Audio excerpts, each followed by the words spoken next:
আজকে আমাদের পিকনিক চলছে। আমাদের কসাই মানবেন্দ্র হ্যাঁ মুরগিটাকে মেরে ছোট ছোট টুকরো করছে। আর এই পাশেই দাঁড়িয়েছে ওনার ভাগনা, ঠিক আছে, সহকারী।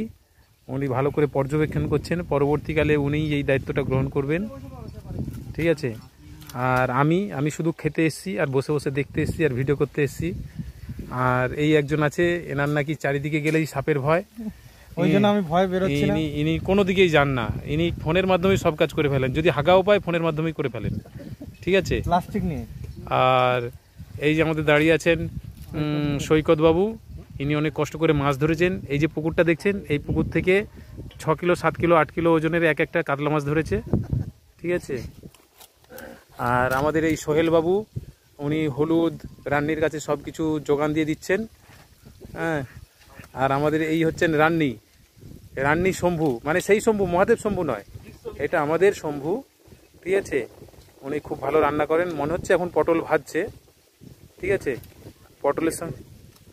আর আমাদের আরেকজন এসছেন, আমাদের শুভ ভাই, উনি অনেক দূর থেকে গাড়ি চালিয়ে এসছেন, প্রায় 2 কিলোমিটার দূর থেকে, ঠিক আছে।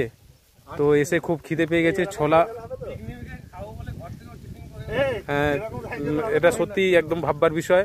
পিকনিকে খাবে বলে সে ঘর থেকে সকাল থেকে না খেয়েই আছে, ঠিক আছে। হ্যাঁ সোহেলদাও বলছে উনিও না খেয়ে আছেন, ঠিক আছে। কিন্তু সোহেলদারা এসছেন, সোহেলদা, শুভ, এরা একটা জিনিস মিস করে গেছে, সকালের যে ফলারটা ছিল, হ্যাঁ এনারা মিস করে গেছেন। আর আমাদের স্যার আসছেন, স্যার এখন জয়নগরে মোয়া খাচ্ছেন, ঠিক আছে, গাড়িটা এখনো জয়নগরে আছে। খাওয়া দাওয়ার পরে এই পুকুরে ডুব দিয়ে আমরা ধরবো, ভেটকি মাছ ধরবো। এই পুকুরে এক একটা 20 কিলো 25 কিলো ওজনের ভেটকি মাছ আছে।